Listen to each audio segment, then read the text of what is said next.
नमस्कार. आपणा सर्वांचे खूप खूप मनापासून स्वागत आहे. सर्व लाडक्या बहिणींसाठी खूप खूप अति महत्त्वाचे आणि तातडीचे महत्त्वाचे अपडेट.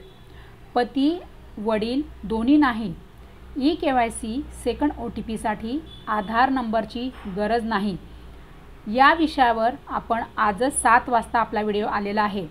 आणि हे 2 कागदपत्रे जर तुमच्याजवळ नाही, आता कोणते 2 कागदपत्र लागणार आहे यावर आपण आजच म्हणजे 14 नोव्हेंबरला आपला 7 वाजता व्हिडिओ आलेला आहे. तो व्हिडिओ तुम्ही नसेल पाहिला तर आठवणीने बघा. त्यामध्ये सांगितलेलं आहे की 2 कागदपत्रे कोणती लागणार आहे. आता समजा तुमच्याकडे 2 कागदपत्रे जी लागणार आहे ती जर नसेल, मी सांगणार आहे तुम्हाला कोणती 2 कागदपत्रे आहे. आणि ती 2 कागदपत्रे जर तुमच्याकडे जर नसेल तर तुम्ही EKYC करणार कशी. कारण की आता EKYCसाठी फक्त 4च दिवस राहिलेले आहे. आणि खूप अत्यंत महत्त्वाचे तातडीचे अपडेट आपण आता या व्हिडिओमध्ये सर्व बघणार आहोत. अत्यंत इम्पॉर्टंट व्हिडिओ आहे. सर्व लाडक्या बहिणींनी हा व्हिडिओ पूर्ण बघा. तर आपण या व्हिडिओमध्ये 7 पर्याय असे बघणार आहोत की ते जे पर्याय मी तुम्हाला सांगणार आहे ते मी माझ्या मनाने सांगत नाही. आपल्या चॅनलवर ज्या बहिणींची कमेंट्स आलेली आहे आणि ज्या बहिणींनी हे 7 पर्याय वापरून EKYC सक्सेसफुली पूर्ण केलेली आहे, असेच पर्याय आपण तुम्हाला सांगणार आहोत. आणि त्या बहिणींनी त्यांची EKYC सक्सेसफुली पूर्ण केलेली आहे हे 7 पर्याय वापरून. आणि बरोबर आहे, कारण की आता EKYCला 7च दिवस राहिलेले आहे. तर तुम्ही सरकार काही प्रत्येक बहिणीसाठी प्रत्येक वेळेला EKYCमध्ये वेबसाईटमध्ये बदल करणार आहे का? नाही. तर आपण आपले मार्ग शोधायचे आहे आणि EKYC पूर्ण करायची आहे. तर बघा, आता हे जे 2 कागदपत्र आहे ते कोणते 2 कागदपत्र आहे. तर बघा, ज्या बहिणींना पती आणि वडील नाही आहे, दोन्ही पण नाही आहेत, तर अशा बहिणी 2 कागदपत्र कोणाचे देणार आहेत, कोणते देणार आहे. तर एक आहे, वडील जर तुमचे हयात नाही आहे तर तुम्ही वडिलांचं मृत्यूपत्र तुम्हाला अपलोड करायचं आहे EKYC वेबसाईटमध्ये EKYC करताना. आणि दुसरं आहे तुमचे डिवोर्स पेपर. तुमचे डिवोर्स पेपर तुम्हाला EKYC करताना सेकंड OTPच्या ऐवजी तुम्हाला तुमचं डिवोर्स पेपर तिथे अपलोड करायचे आहे. पण जर तुमच्याकडे हे दोन्ही पण कागदपत्र नाही आहेत, तुमच्या वडिलांचं मृत्यूपत्र तुमच्याकडे नाही आहे, मृत्यूपत्र दाखला आणि जर तुमच्याकडे डिवोर्स पेपर पण नाही आहे, तर तुम्ही काय करणार.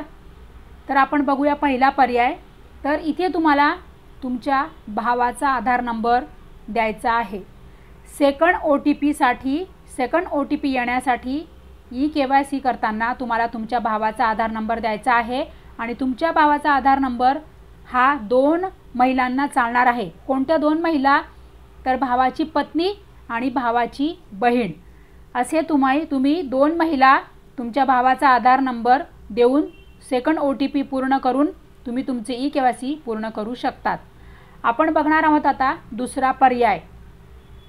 जर तुमच्याकडे हे कागदपत्र नसेल, कोणते कागदपत्र? ज्या बहिणींना पती आणि वडील दोन्ही नाही आहेत, तर अशा बहिणींकडे जर वडिलांचे मृत्यूपत्र नाही आहे, डिवोर्स पेपर नाही आहे, तर आता अशा बहिणींसाठी दुसरा पर्याय आपण बघत आहोत. तर दुसरा पर्याय तुम्ही कोणता निवडायचा आहे. तर तुम्ही तुमच्या मुलाचा आधार नंबर द्यायचा आहे. सेकंड OTPसाठी तुम्ही तुमच्या मुलाचा आधार नंबर द्या.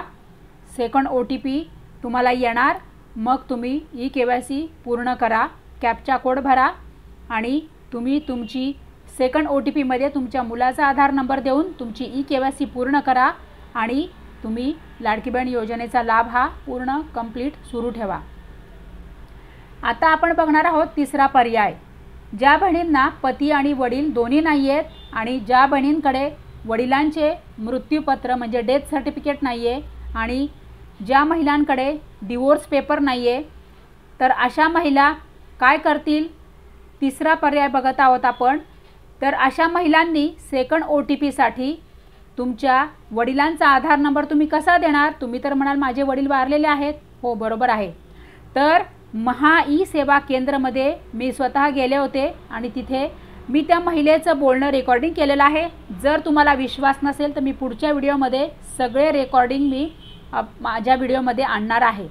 तर बघा, तुमच्या वडिलांना जाऊन जर 1 वर्ष पूर्ण झालेले नसेल आणि तुमच्या वडिलांचा जर मोबाईल क्रमांक आधारला लिंक असेल तर तुम्ही तुमच्या वडिलांचा आधार नंबर सेकंड OTPसाठी देऊ शकतात, असे महाई सेवा केंद्रमधील मॅडमने मला सांगितलेले आहे आणि त्यांचे बोलणे मी रेकॉर्ड केलेले आहे। ते पुढच्या व्हिडिओमध्ये मी तुम्हाला लाईव्ह रेकॉर्डिंग दाखवणार आहे। आता बघूया आपण चौथा पर्याय।